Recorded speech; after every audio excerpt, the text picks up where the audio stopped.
God, after listening to all this, they blessed their daughter. John says, "I'm very lucky to have a daughter like you, and I thank God for all this." The entire family lives happily together, and they never fall short of money. Priya lived in Shamnagar with her husband Ram, mother-in-law Sheila, and father-in-law Mahesh. Her father served in the police, so she also wanted to become a capable police officer like her father. However, she was a beauty to behold, and due to her good health, she looked mature for her age. Consequently, her father got her married when she was 19 years old. Her husband was also a policeman. After marriage, her in-laws assured her that she could pursue further studies. Her wedding was celebrated with great pomp and ceremony. Within a few days of her marriage, she completed her graduation and started looking for a job. However, her in-laws did not allow her to work. Feeling disappointed, Priya expressed her feelings to Ram. She said, "I had already told you that I always wanted to work after completing my studies, and you all had agreed to it before. So, what happened now?" Ram replied, "It's nothing like that, but okay, fine. Instead of working in a private company, try to get a government job." Priya said, "Yes, I always wanted to join the police services. I really want to serve my nation. Let me follow my passion." Ram became angry after hearing this. He said, "Priya, have you gone mad? You want to go for police services? This will not happen at all. You better find another job. I will never let you work as a cop. Behave like a woman and find a job that suits you." Priya responded, "Why? Are there no women in the police? You are in the police. My father was in the police, so why not me?" The quarrel between them escalated to the point where Priya stopped talking to Ram for many days. Eventually, she went to her maternal home without talking to him. Ram used to call her every day after she left, but Priya had decided that she would not return to her in-laws' house until she achieved something great and made her parents proud. She shared her feelings with her father. Her father said, "Priya, start your studies from now onwards. Look, if something has to be done, then no matter how hard it is, you should not give up on it. You are now in the 7th month, so you have 2 months to devote to your studies and achieve your goal." Determined, Priya began her studies diligently. Time flew by, and she gave birth to a baby. After the baby's birth, Ram came to meet them, but soon returned home. A few months later, Ram called Priya and asked, "Priya, 3 months have already passed. When are you going to return?" Priya replied, "Look, Ram, I've already told you that I need to become successful, and I will not return home unless and until I achieve something and make my parents proud. Until then, I won't return." Priya resumed her studies and began filling forms for PSI and STI exams. However, managing her studies and her newborn was challenging.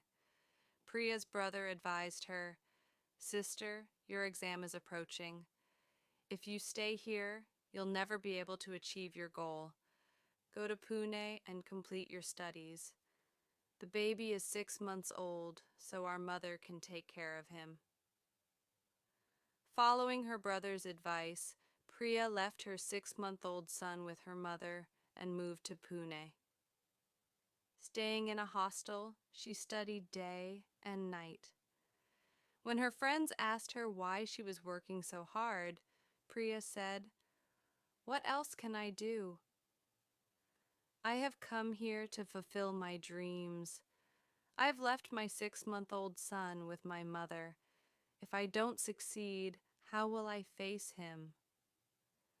Priya cleared her first round and began preparing for the physical fitness test. Despite the challenges, she passed all her tests. After completing the exams, she returned home. Within a few days, she received the news that she had become a PSI. Her in-laws were elated and proud of her. The family started living together happily. This story teaches us that no matter what challenges we face, we should always believe in ourselves. If we are truly determined to fulfill our desires, the whole world will conspire to help us achieve them. 40.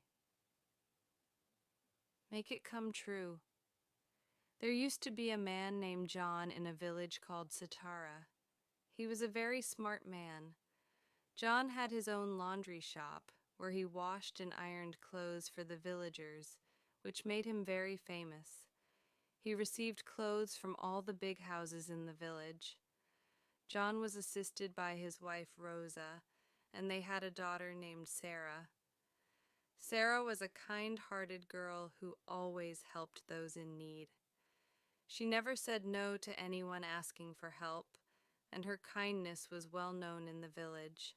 Many people took advantage of her good nature by showing her their helplessness. One day, John said to his daughter, "Daughter, this good-natured behavior of yours can be dangerous at times." Sarah replied, "Father, if I help someone, the reward will be mine, right? That's why I always do good deeds." John sighed. "It's beyond my capacity to explain to you. Let's go and eat food." "Yes, let's go," Sarah said. The three of them ate their meal and then went to sleep. The next day, Rosa and Sarah woke up early and finished all the chores around the house, but John didn't wake up on time. Concerned, Sarah went to wake him. "Father, wake up now," she said, shaking him gently. "Your body is burning with fever. Mom, come here quickly." Rosa hurried over. "What happened? Hasn't he woken up yet?" "Mom, Father has a high fever and he's not waking up." "Oh, no! We have to take him to the hospital immediately. Hurry." "Yes, Mom, let's go now." Sarah and Rosa rushed John to the hospital. The doctor examined him and said, "He has typhoid because of the high fever. We'll need to keep him under observation." Sarah asked anxiously, "Doctor, is there anything to worry about?" "No, but it will take some time for him to recover." "Okay, doctor. Please look after him and give him proper treatment. I'll arrange for the money." "You may go now," the doctor said. Sarah got her father admitted to the hospital and asked her mother to stay with him. "Mom, you stay here and look after him. I'll go home and arrange for some money." "Don't worry, daughter. Take care of yourself," Rosa said. "Yes, Mom, I'll go now." Sarah returned home, wondering how to arrange money. Suddenly, her father's iron caught her attention. She decided to take up her father's work to earn money. She started ironing clothes and worked all night to finish them. The next day, Sarah woke up early, completed the household chores, and returned the ironed clothes to the villagers. Everyone was surprised to see her. One man asked, "Daughter, why did you bring the clothes today?" "Uncle, I'll be doing this work from now on. My father is unwell and I need the money, so I'll do his work. Do you have any objections?" "No, no, daughter. Why would I object?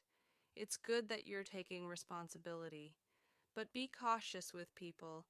Some might cheat you with calculations." "Thank you, Uncle. I'll be careful," Sarah said. She continued delivering the clothes, collecting payment from the villagers, and bringing new clothes home to wash and iron. She worked diligently, kept track of all transactions, and avoided any calculation errors. One day, a villager named Joshua said, I owe you 100 rupees for my clothes, but you're asking for 150. That's too much. Sarah calmly replied, You owe me 150 rupees. I've kept a record of all the clothes and their charges. Would you like to see it? Realizing she was right, Joshua said, Oh, I see. Here's your 150 rupees. Sarah continued her work faithfully. At the end of the month, she counted the money she had collected, 10,000 rupees. She took the money to the hospital where her father was recovering. The nurse stopped her outside and said, Madam, your bill is ready. Should I give it to you? Yes, please. How much is it? Madam, the bill is 24,000 rupees. You need to pay it by tomorrow, as your father will be discharged. Okay, let me arrange it, Sarah replied. She returned home, deeply worried about how to arrange the remaining amount. Suddenly, her father's iron started glowing and gushing out gold. Startled, Sarah exclaimed, What is this? Who did this? A voice replied, I am your iron. You can speak? She asked, astonished. Yes, Sarah. I am happy with your hard work, so I am giving you this gold.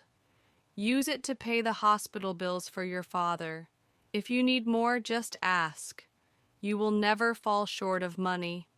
The voice stopped, and the iron returned to normal. Sarah picked up the gold, confirmed it was real, and sold it to a goldsmith. She used the money to pay the hospital bills and buy medicine for her father. Her father's health improved, and the family lived happily. All this was possible because of Sarah's determination and the magical gold-gushing iron.